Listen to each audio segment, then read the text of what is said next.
நம்முடைய முதல்வர் எதுக்காக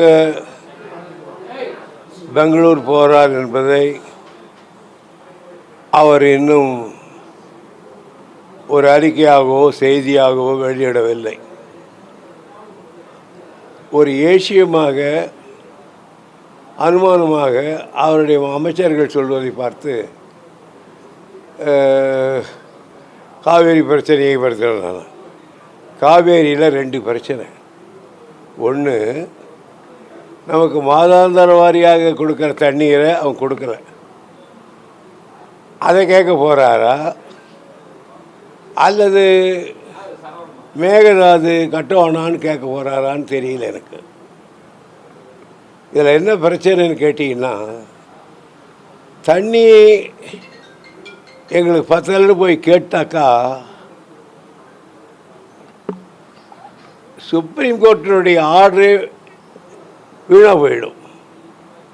சுப்ரீம் கோர்ட்டில் என்ன சொல்லியிருக்கான், ஆர்டர் போட்டான், அது மாதிரி இதற்கா இன்னாருக்கு இத்தனை மாதம் கொடுக்கணும்.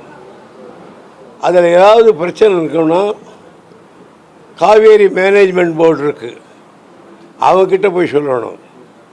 ஒழுங்காற்றுக்குழு இருக்குது, அவங்களோட பேசலாம். ரெண்டும் வேறும் கேள்வி கேட்கலன்னா சென்ட்ரல் வார்டு கமிஷன் ஒன்று இருக்குது, அவங்கக்கிட்ட போய் சொல்லலாம். சென்ட்ரல் வார்டு கமிஷன்ன்றது நீர்வளத்துறை அமைச்சருடைய கையில் இருக்கிறது.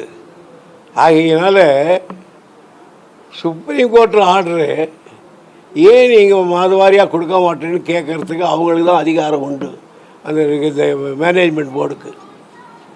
நீங்கள் போய் கேட்டிங்கன்னா நாளைக்கு என்ன சொல்லுவாங்க, சுப்ரீம் கோர்ட்டில் போய் நாம் பெட்டிஷன் போட்டு தண்ணியை கொடுக்குறது இல்லைன்னா நாங்கள் பேசி தீர்த்துக்கிறோங்கன்னு.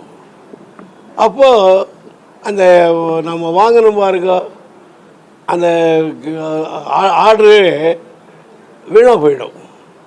அதனால தான் கண்டிப்பாக நாம் யாரும் போகக்கூடாதுன்னு. இப்போ இல்லை, நாங்கள் இருக்கும்போதே இந்த மாதிரியெல்லாம் வரும். அந்த நேரத்தில் நாங்கள் யாரும் போகிறதில்லன்னு சொல்லுவோம். ஏன்னா எனக்கு ரைட்டு கொடுத்துட்டாங்க, சுப்ரீம் கோர்ட் ரைட்டு கொடுத்துட்ருக்காங்க, ஆர்டர் கொடுத்துருக்காங்க. இவங்ககிட்ட போய் கெஞ்ச தேவையில்லை. நான் பேச வேண்டியதெல்லாம் Kaveri management board, central ward commission, மிஞ்சி போனால் அந்த நெடுவாளத்துறை அமைச்சரி. இதுதான் நாம் பார்க்கணுமே தவிர நாங்கள் போய் அவர்கிட்ட போய் நீங்கள் எங்களுக்கு கொஞ்சம் தண்ணி விட்டுறீங்களான்னு கேட்டால் அந்த ஆர்டரே செல்லாதவன் ஆக்குற மாதிரி போயிடும். கர்நாடகா போயிட்டு பேச்சுவார்த்தை நடத்தி சுமூக தீர்வு காண முயன்றாரு. எம்ஜிஆர் பாணியிலேயே விஜயும் முயற்சி பண்றாருன்ற எம்ஜிஆரோட ஒப்பீடு எப்படி பாருங்க சார்? விஜயோட ஒப்பீடு எங்கே எம்ஜிஆர் பேசினாரு?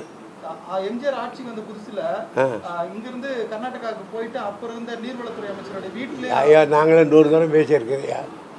அது அப்போ கோர்ட்டுக்கு நான் போகாதப்போ சுப்ரீம் கோர்ட் ஜட்ஜ்மெண்ட் வந்துடுச்சு, நம்ம கையில் கிடச்சிட்டான், பட்டா கிடச்சி மாதிரி நமக்கு. அதை வச்சுக்கிட்டு இருக்கிறத விட்டுட்டு இதுக்கு போகிறோம்னா இது மாநில முதல்வர்கள் பேசினா இந்த விவகாரத்தில் ஏதாவது தீர்வு எட்ட முடியுமா? அவங்க பேசுறதுல என்ன தடை இருக்குது எதிர்கட்சிகளுக்கு? 60 ஆண்டுகளுக்கு பிறகு போய் அவங்க சந்திக்கிறாங்க அப்படின்னு காங்கிரஸ் மேலிட பார்வையாளர் பிரவீன் சக்கரவர்த்தி சொல்றாரு. அதுக்கு ஏன் இவங்க எதிர்ப்பு தெரிவிக்கிறாங்க? போய் பேசி எனக்கு பேர் தெரியாதவரெல்லாம் எங்கிட்ட சொல்லி அவர் என்ன சொன்னார் எனக்கு கேட்குறீங்களே, எனக்கு யாருன்னு அவர் தெரியாது.